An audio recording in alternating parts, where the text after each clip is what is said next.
Muy bien, continuamos aquí en Portada y ahora nos acompaña el señor Tuesta, que nos suele acompañar. Él es un experto en temas electorales y de eso vamos a hablar en esta ocasión. ¿Qué tal? ¿Cómo está? ¿Qué tal? Buenas noches. La última preocupación que te hemos conocido a través de lo que escribes es por la interpretación auténtica, entre comillas, que está produciéndose espontáneamente a propósito de si se pierde o no se pierde la inscripción en el caso de los partidos que no corran por segunda vez, digamos, en esta elección. ¿Cuál es la naturaleza de ese problema? No, ni tan espontáneo. No.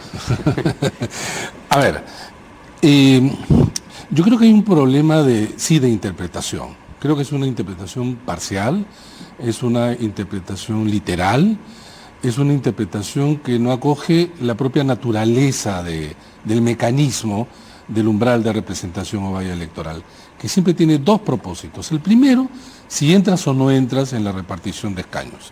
Y lo segundo, si es que no entras, pierdes la inscripción. Porque el objetivo es acotar, reducir el número de partidos. Entonces, la elección parlamentaria tiene a su vez otra serie de mecanismos, pero esta es propia de la elección parlamentaria, no es de la elección presidencial ni de la del Parlamento andino. En consecuencia, cuando hay elección parlamentaria, debe siempre hacerse y realizarse bajo las normas propias de la elección parlamentaria. Entonces, una interpretación literal te dice, la ley dice, es elección general, por tanto elección presidencial y elección parlamentaria. Como no dice ahora de manera clara elección parlamentaria extraordinaria, no se debe aplicar. Cuidado, también el día de la elección, así llamada general, presidencial y parlamentaria, hay Parlamento andino. Y sin embargo nadie discute, por ejemplo, algunos de los aspectos de la elección del Parlamento andino. En consecuencia, creo que quienes no superan el 5% o logran obtener 7 escaños en más de 2 circunscripciones deben de perder la inscripción. De los 24 se debe reducir solo aquellos que logran ingresar al Parlamento. ¿Cuántos? No lo sabemos. Sí. Ahora, yo he escuchado que quienes dicen que por no ser presidencial esta elección, eso no rige, porque dicen que las elecciones presidenciales son a nivel nacional, ¿no es cierto? Y si a nivel nacional no consiguen superar este 5%, entonces es ahí que pierde la inscripción. Pero en este caso son por circunscripciones, y que entonces ese 5% por cada no rige. No tiene cómo constituirse. Exacto, como una sola cifra. El de Lima, el que vota por Lima, no es... O sea, las personas que votan por la Congreso de Lima, no por los que votan por los candidatos de Loreto, y así cada una de las... No sé quién dijo eso, pero creo que debería de regresar a la universidad, porque esto es sencillo y básico. El umbral de representación nunca se mide sobre el resultado de la elección presidencial, siempre se mide de la elección parlamentaria. ¿Y cómo se mide? Se mide efectivamente como ustedes señalan. Primero se calcula en cada circunscripción y la suma de todos ellos hace un resultado nacional. De ahí sacas el 5%. Y sacas si es que tienes o no estos 7 congresistas. Entonces haces un primer cálculo. Retiras a todos los partidos que no cumplen una de las 2 condiciones y luego recalcules en cada uno de ellos para ver cuántos escaños tiene en cada circunscripción. En resumen, nunca hay cálculo a nivel presidencial. El único cálculo a nivel presidencial es si es que el candidato que gana supera el 50% más 1 de la elección y del resultado presidencial. Ok. Entonces, ahora, el problema es que no vamos a saber esto hasta que terminen las elecciones, ¿no es cierto? Porque ya un jurado electoral la semana pasada, especial, le pidió al Jurado Nacional de Elecciones que también se pronunciara sobre esto, sobre el tema de la valla electoral. ¿Cómo es? Y el Jurado Nacional de Elecciones le ha dicho, pues tú no tienes por qué preguntar, sino que es otro ente del jurado el que tiene que responder una vez terminadas pasadas las elecciones. O sea, después del 26 de enero vemos quiénes no han pasado y ya veremos, en ese momento diremos si pasan o no la valla y qué interpretación de la ley. Peor aún. Peor. Sí. Pasado el 26 podemos tener todavía un resultado que no es el final. El resultado final es cuando se resuelven todas las tachas, solicitudes, todo, y el Jurado Nacional de Elecciones emite una resolución de cierre. Okay. Cierre del proceso. ¿Cuándo ocurre normalmente después de las elecciones? ¿Cuánto tiempo después? Mira, por lo menos un mes. Por lo menos, okay. Por lo tanto, digamos, inicio de marzo. Cerrado el proceso, el jurado saca otra resolución en donde dice estos partidos perdieron la inscripción. Ahora, eso normalmente se da. Pero ¿cuál es esta circunstancia? Las circunstancias actuales es que efectivamente estas son elecciones especiales y de la que se está discutiendo cuáles normas rigen o no rigen. Por lo tanto, el jurado no puede comportarse como cualquier proceso electoral ordinario, sino debiera entregar para los partidos, candidatos y los electores información sobre las reglas de juego, porque de eso se está tratando ya en varias oportunidades. En algunos casos dice sí, en algunos casos dice no. Sería muy bueno, hubiera sido mejor todavía, si es que esto lo hubiera hecho, digamos, al inicio, diciendo, estas son normas que, por lo visto, pueden llevar a una interpretación distinta y se trata de A, B, C y D. Eso no se ha hecho y creo que lo estamos lamentando. Otro tema que hoy día salió con nuestro compañero Jimmy Chinchay en el Congreso. Los miembros de la Comisión Permanente que están postulando al Congreso de la República, ¿no es cierto?, nuevamente, ¿ellos deben pedir licencia o no? Acá hay toda una discusión, pues, porque además, ¿son ellos acaso funcionarios públicos? A veces, en términos generales, se les dice que sí, pero no son funcionarios públicos, no son ellos funcionarios públicos. Lo que ha ocurrido es que en algunos casos, algunos parlamentarios pedían licencia para hacer su campaña en la reelección. Efectivamente, eso sí sucedía. Ahora pero se no reduce porque tuvieran que hacerlo, sino porque no es que tuvieran que hacerlo, querían sino porque, el tiempo y la disposición. Porque claro, querían viajar y por lo tanto, claro. ¿cuál era digamos, la condición o la situación para pedir, digamos, licencia de 1, 2, 3 días, de acá en adelante, ¿no? Ahora, lo que pasa es que la naturaleza misma de la comisión permanente es, ustedes saben, sesiona una vez por semana, ¿no? Y entonces ya los plazos son más largos, no sé si es que alguno lo va a hacer. Sería bueno que lo haga en todo caso, ¿no? Sería bueno que lo haga. Pero, por ejemplo, eso también es parte de las imprecisiones, porque a su vez, muchas de estas normas te dicen, por ejemplo, se pide licencia 6 meses antes. 6 meses antes ya pasó. Imposible. Claro. ¿No? Como, por ejemplo, otro tipo de funcionarios.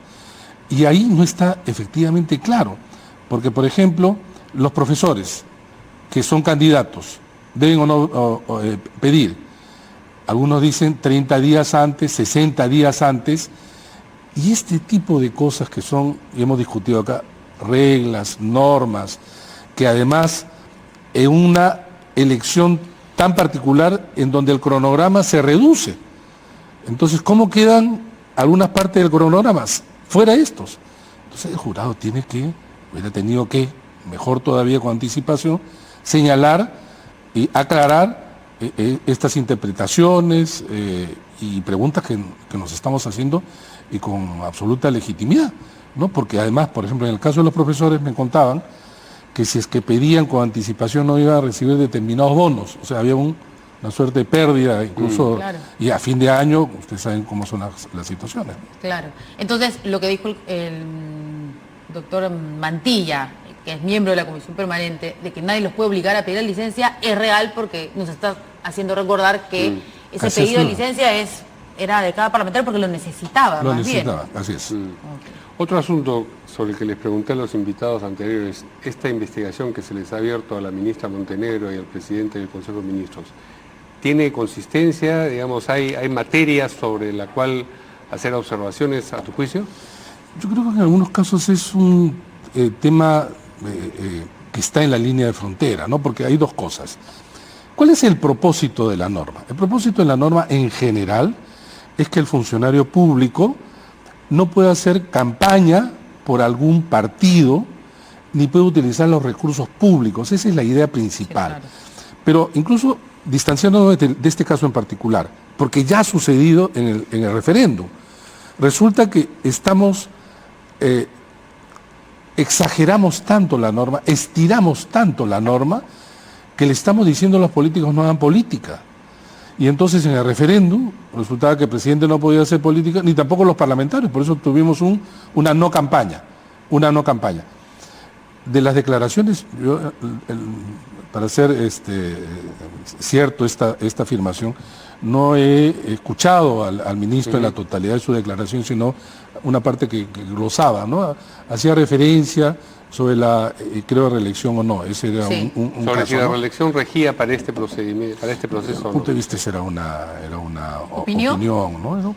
Sí, opinión, pues sobre un tema del que además el gobierno en su momento, y contra lo que nosotros, ustedes creo yo, opinamos, o sea, a favor de que sí debe haber una reelección, sí. sin embargo ellos pues lo llevaron adelante, ¿no? Era además una opinión que era conocida, es la opinión final del gobierno en relación a ese tema. Pero de verdad, una cosa es que pero de nosotros verdad, estemos en contra de haber sacado el tema de la reelección, y otra muy distinta es decir, están postulando, piensen bien, miren lo que están haciendo estos congresistas, miren lo que han hecho, no como te vayan digo, ustedes a votar igual. he leído, o sea, he leído solamente voten por ellos. si era así de genérica, ¿no? Y ha sido el que está a presidente, favor. además, el que ha dicho eso, pero no hay en ninguna general, investigación abierta contra él.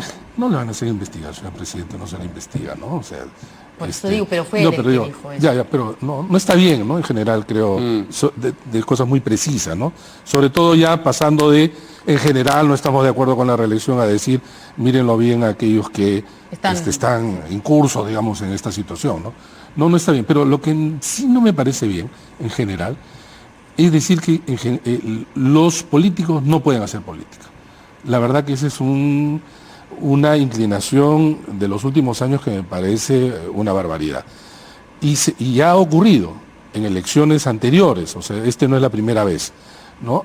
Ahora, ¿qué puede ocurrir con todo esto? ¿Qué tipo son llamadas de atención a lo más, ¿no? Llamadas de atención, no pasa de eso. Pero además otra cosa, y hay que serenarse un poco, la campaña en realidad va a ser enero. La campaña va a ser enero. Hoy día todavía el interés ciudadano no ha cuajado, ni siquiera sabemos cuántas listas van a finalmente y cuántos candidatos finalmente vamos a tener, ¿no? Que creo que a partir de los próximos días, seguramente acá también se va a discutir, porque unas van a ser discutibles. Las tachas. Tachas, claro. Bueno, para empezar, por ejemplo, Antauro Humala encabeza la lista, él va a tener que salir, ¿no? Pero los jurados electorales especiales, que son más de 26, pero digo en 26 circunscripciones, pueden resolver en sentidos distintos, porque son autónomos. En apelación, sí el jurado obviamente debe tener un criterio único para los casos iguales, ¿no? A ver, continuando con el tema, otras consultas que queríamos hacer sobre el tema del financiamiento. Así es. Quería decirles... Hubo un error, antes quisiera aclarar lo que dijeron en la mesa. ¿Sobre qué, perdón? Sobre el financiamiento. Okay. Quien reporta hoy día a la gerencia y supervisión de fondos partidarios de la OMPE es el partido y el candidato. Antes era solo el partido. Ajá. Se modificó.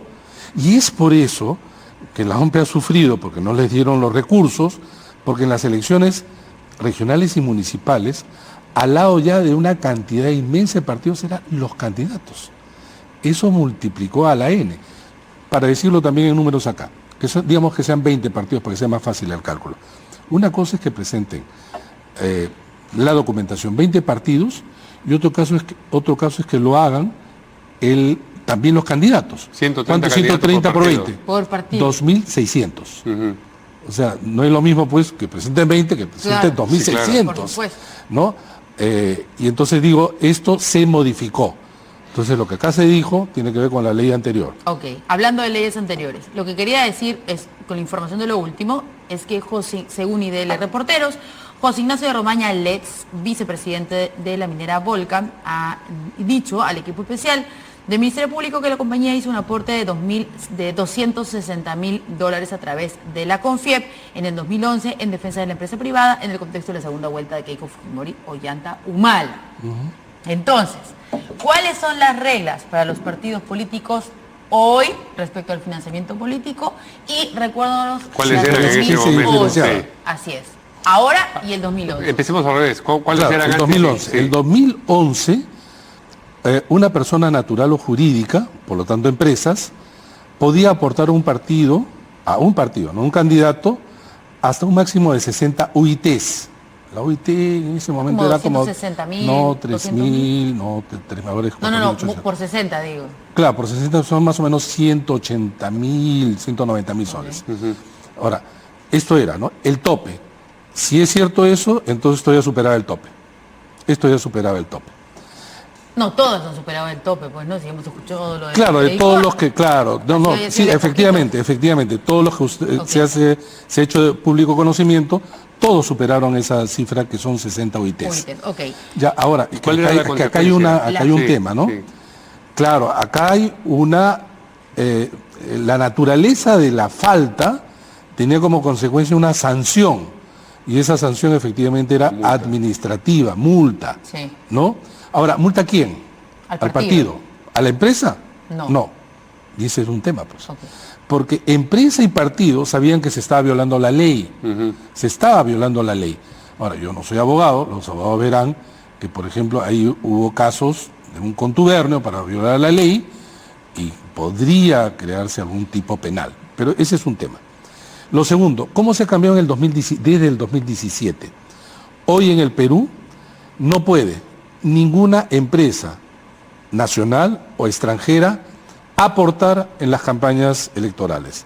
Tampoco lo pueden hacer asociaciones sin fines de lucro, digamos ONGs, nacionales ni extranjeras, salvo estas últimas que sean para capacitación, educación e investigación. Por ejemplo, digamos, aportes de la cooperación extranjera o fundaciones, la Fundación Friedrich Ebert, la Fundación Konrad Adenauer, NDI, etcétera, porque son ONGs extranjeras, pero estos recursos van, como repito, a capacitación, etcétera, ok. no es que le entregan al Sí, partido, ok. ¿no? Entonces, todo el resto está prohibido, es decir, de empresas, de ONGs, ¿no? Entonces, ¿de dónde salen los recursos para la campaña? Recursos propios, recursos del partido, los militantes se entregan, ¿no? Lo que suele hacerse en un partido. Amigos generosos. Sí, no, en general sí, pero Privados existe- pueden- Pero no existe como un empresa. tope. ¿Cuánto es Existe el un tope en este caso? 120 UITs. Ok, pero sí, eso ha subido. 120 Sí, UITs. lo que ha pasado es que por un lado se ha restringido las empresas y por otro lado se ha elevado El aporte individual. Pero no, me con- refiero pero- el techo, Sí. se lo ha elevado porque en realidad el techo era bajo. Sí, ya, Sí, pero, cierto. pero para quedar claros, entonces, no empresas, sí personas naturales. Sí, personas Y naturales. con un tope hasta 120 UITs. UITs, O sea, sí. ninguna empresa. Ninguna empresa. Un amigo generoso tiene que ser amigo como tal, no a través de Ninguna su empresa. ninguna empresa. Hablábamos de la sanción que correspondía a los casos en los que se excedía ese límite, pero hay otro problema, la no declaración. La no declaración también tenía y tiene ahora una eventual sanción. Lo que pasaba, por ejemplo, ¿saben cómo hacían los partidos? Porque hay que decirlo de manera clara. Echa la ley, echa la trampa. ¿Qué hacían los partidos? Te decían, por ejemplo, no tenían cómo cuadrar su contabilidad. No presentaban el informe. ¿Cuál era la sanción? No te daban financiamiento público. Pero no había Igual no financiamiento te lo público. estaban dando, sí. No, pero no había financiamiento No. público. Entonces se burlaban de la ley, pues. Hasta que hubo financiamiento público. Y entonces algunos se quedaron descolgados. No recibieron porque no habían presentado los informes, por lo menos el primer año, ¿no? Sí. ¿Y cómo sancionaba antes al partido? Al partido era básicamente multa. Ahora, ¿cuánto se cobró durante todo ese periodo? A ningún partido. A ninguno. A ningún Ok. partido. Y ahora, Porque- sí, porque claro, tenemos. No, porque... ¿Cómo hacías para cobrar? ¿Qué porque tienen? no, ¿Cómo les no, pero cobran? aparte, incluso, el tema era, ya yo te cobro, págame. No te pago. Por eso. Claro, ¿Cómo no te tenía cobro, cómo pues? Bueno, había tengo que manera hacer de un quitar la proceso. deuda. ¿Cómo te Que, cobro? por ejemplo, lo que fueron muy conocidos fueron los casos de Alianza para el Progreso y Perú Posible. En este último caso ya no existe. Claro, Ya no existe ni siquiera como partido. claro. Ok. Y ahora, ya para terminar, por favor, que nos gane el tiempo. ¿Y ahora hay cómo sancionar al partido o todavía no ha cambiado eso? Bueno, hay entonces, a partir del referéndum, se crea la figura para sanciones penales. Y ahí sí, por ejemplo, en el caso de que se logre comprobar que el financiamiento viene de origen ilícito, se sanciona hasta con pena privativa de la libertad. ¿Ilícito sería una empresa también que está prohibido o no? ¿Perdón? ¿Ilícito sería una empresa que está prohibido Pero o no? son irresponsabilidades individuales. Okay. En todo caso, desde 2 años hasta 8 años, ¿no? Muy bien. Muy bien. Gracias. No, gracias a Fernando ustedes. Tuesta por la entrevista. Vamos con nuestra sección Así es la Nuez.